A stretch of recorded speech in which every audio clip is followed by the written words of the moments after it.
வணக்கம். புதுவை விமான நிலையம் விரைவில் பன்னாட்டு விமான நிலையமாக மாற்றப்படும் என்று விமான சேவை துவக்க விழாவில் முதல்வர் திரு ரங்கசாமி கூறினார். புதுவையிலிருந்து பெங்களூர் வழியாக டெல்லி, கொல்கத்தா, ஐதராபாத், மும்பை நகரங்களுக்கு ஸ்பைஸ் ஜெட் விமான சேவை துவக்க விழா லாஸ்பேட்டை விமான நிலையத்தில் நடைபெற்றது.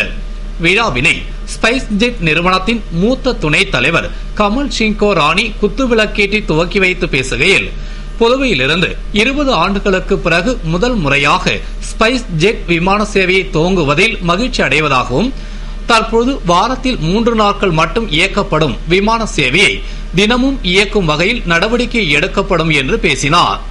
இதனையடுத்து பெங்களூரில் இருந்து மதியம் 12:20 மணிக்கு புறப்பட்ட ஜெட் விமானம் மதியம் 1:10 மணிக்கு புதுவையை வந்தடைந்ததும் விமானத்திற்கு வாட்டர் சல்யூட் எனப்படும் தண்ணீரை பீச்சி அடைத்து உற்சாக வரவேற்பு அளிக்கப்பட்டது.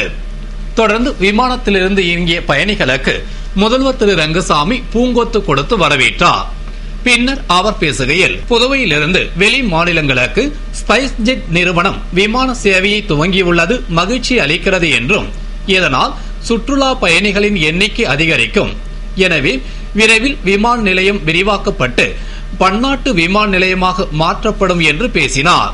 விழாவில் அமைச்சர்கள் ராஜவேலு, பன்னீர்செல்வம், தியாகராஜன், சட்டமன்ற உறுப்பினர்கள் கல்யாண சுந்தரம், வைத்தியநாதன் ஆகியோர் கலந்து கொண்டனர்.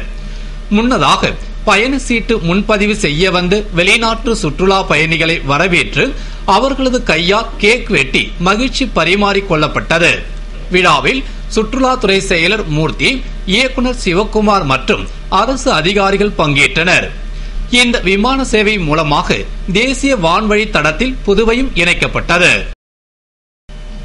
புதுவையில் மாமல் தர மறுத்ததால் ரவுடிகள் செல்போன் கடையை அடித்து நொறுக்கிய சம்பவம் வியாபாரிகள் மற்றும் பொதுமக்கள் மத்தியில் கலக்கத்தை ஏற்படுத்தியுள்ளது. புதுவை அண்ணா சாலையில் அன்பழகன் என்பவருக்கு சொந்தமான செல்போன் கடையில் நேற்று மாலை இருசக்கர வாகனத்தில் வந்த ரவுடி கும்பல் கடை உரிமையாளரிடம் மாமூல் கேட்டுள்ளனர்.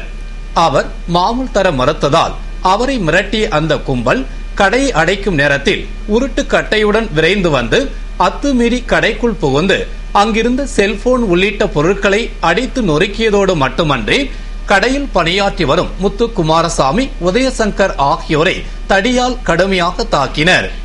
இதில் பலத்த காயமடைந்த ஊழியர்களை அரசு மருத்துவமனையில் சேர்த்துவிட்டு பெரியகடை காவல் நிலையத்தில் கடை உரிமையாளர் அன்பழகன் புகார் அளித்ததை அடுத்து போலீசார் வழக்கு பதிவு செய்து கடையை அடித்து நொறுக்கிய 2 ரவுடிகளை வலைவீசி தேடி வருகின்றனர். போக்குவரத்து மற்றும் மக்கள் நடமாட்டம் அதிகம் உள்ள அண்ணா சாலையில் ரவுடிகளின் அட்டகாசத்தை கண்ட பொதுமக்கள் அலறி அடித்துக் கொண்டு ஓடினர். மேலும் இச்சம்பவம் குறித்து தகவல் அறிந்த வர்த்தக சபை தலைவர் செண்பகராஜன் மற்றும் நிர்வாகிகள் சம்பவ இடத்தை பார்வையிட்டனர். சில மாதங்களாக அடங்கியிருந்த ரவுடிகளின் அட்டகாசம் மீண்டும் தலை தூக்கி இருப்பது வியாபாரிகள் மற்றும் பொதுமக்கள் மத்தியில் கலக்கத்தை ஏற்படுத்தியுள்ளது.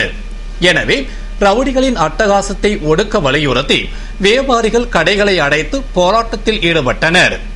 மேலும் இதுகுறித்து பொதுமக்கள் மற்றும் வியாபாரிகள், புதுவையில் நாளுக்கு நாள் ரவுடிகள் அட்டகாசம் பெருகி வருகிறது, இதனால் வியாபாரம் செய்யவோ அச்சமின்றி நடமாடவோ முடியவில்லை என்றும், ரவுடிகளை அடக்க வேண்டிய போலீசார் அதனை கண்டும் காணாமல் இருப்பதாலும், ரவுடிகளின் செயல்களை தடுக்க உரிய நடவடிக்கை எடுக்காமல் இருப்பதால் தான் ரவுடிகள் சுதந்திரமாக நடமாடி தொழில் அதிபர்களையும் வியாபாரிகளையும் மிரட்டி பணம் பறிக்கின்றனர் என்று குற்றம் சாட்டினார்.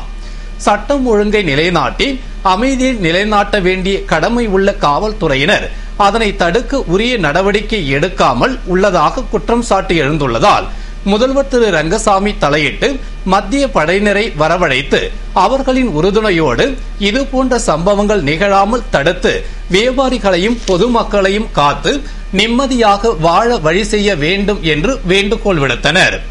மேலும் போராட்டத்தில் வியாபாரிகளையும் தொழில் அதிபர்களையும் ரவுடிகள் மிரட்டுவதை தடுத்து சம்பந்தப்பட்ட ரவுடிகள் மீது உடனடி நடவடிக்கை எடுத்து அச்சமின்றி வியாபாரம் செய்ய உதவிட வேண்டும் என்று வலியுறுத்தி கோஷமிட்டு ஆர்ப்பாட்டம் செய்தனர். இதனால் அப்பகுதியில் பெரும் பரபரப்பு ஏற்பட்டது. புதுவையில் நிதித்துறை செயலரை மாற்ற வேண்டிய அவசியம் என்னவென்று எதிர்க்கட்சி தலைவர் திரு வைத்தியலிங்கம் கேள்வி எழுப்பியுள்ளார். இது குறித்து எதிர்க்கட்சி தலைவர் திரு வைத்தியலிங்கம் செய்தியாளர்களுக்கு அளித்த பேட்டியில், நிதி வராமல் தடுக்கிறது என்று புதுவை அரசு மத்திய அரசை பற்றி பேசி வருவது வாடிக்கையாகிவிட்டது. மத்திய அரசிடம் 3000 கோடி நிதி பெற்று வந்தும் அரசு ஊழியர்களுக்கு சம்பளம் மட்டும்தான் போட முடிகிறது. வேறு எந்த அலவன்ஸும் தராமல் பணம் இல்லை என்று கூறி நிறுத்திவிட்டார்கள். சென்டாக், காமராஜர் கல்வி உதவி திட்டம், மீனவர் டீசல் மானியம், முதியோர் ஓய்வூதியம் உள்ளிட்ட எதுவும் வழங்கப்படவில்லை. ஆனால் அரசு மகளிர் மருத்துவமனைக்கு திட்ட மதிப்பீட்டை விட கூடுதலாக ஒப்பந்ததாரருக்கு 25 கோடி வழங்கப்பட்டுள்ளது. மற்றும் அரசு மருத்துவக் கல்லூரிக்கு 10 கோடி கூடுதலாக ஒப்பந்ததாரர்களுக்கு வழங்கப்பட்டுள்ளது.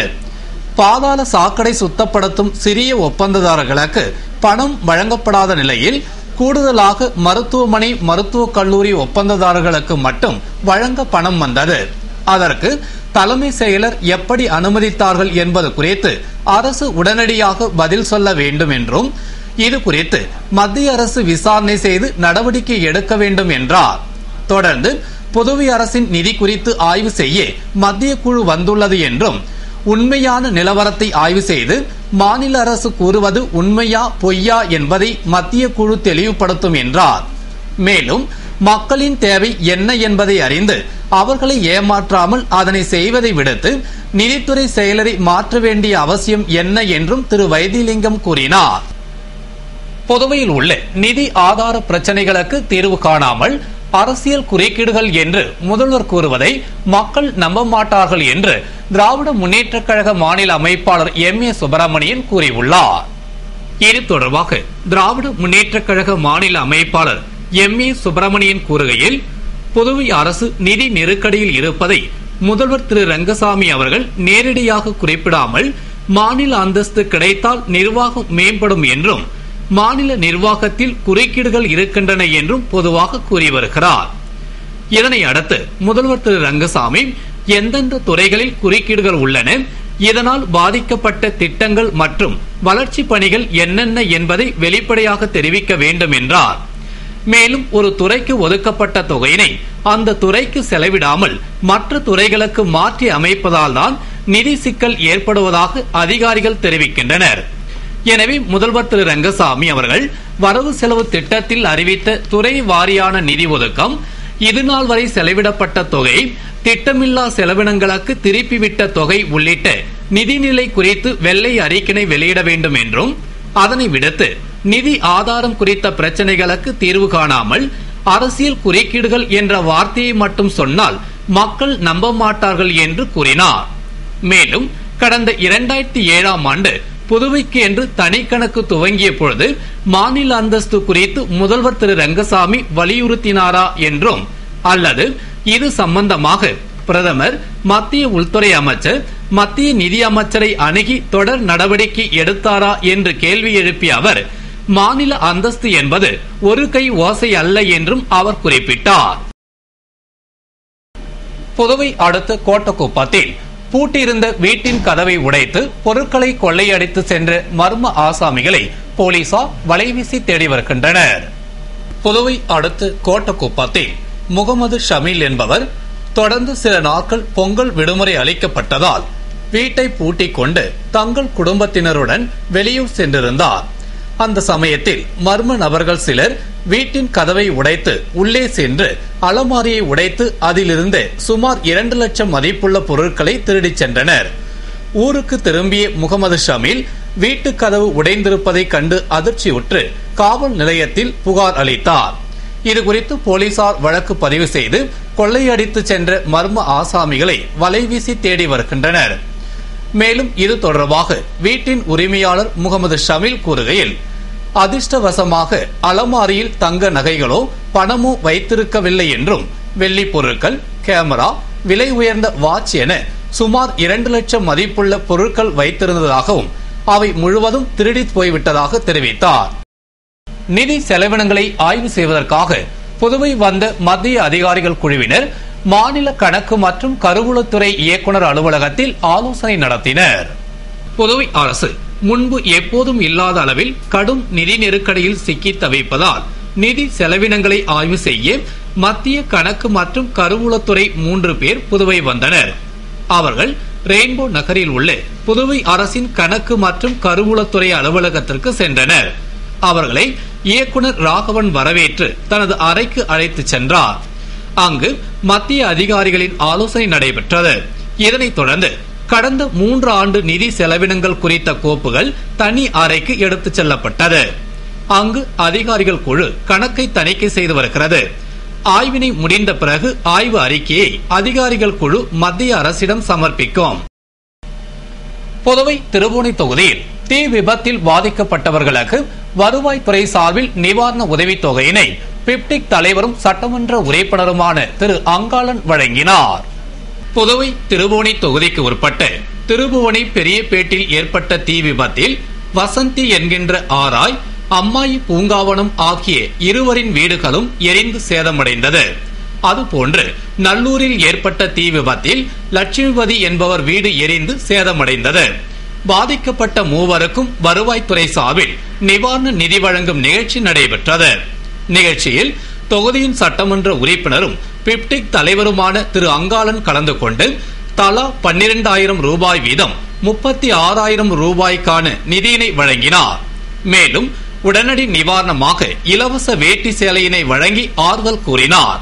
அப்பொழுது வருவாய் ஆய்வாளர் முருகையன் மற்றும் அதிகாரிகளும் ஊர் முக்கிய பிரமுகர்கள் பலரும் உடனிருந்தனர். இத்துடன் செய்திகள் நிறைவடைகின்றன. வணக்கம்.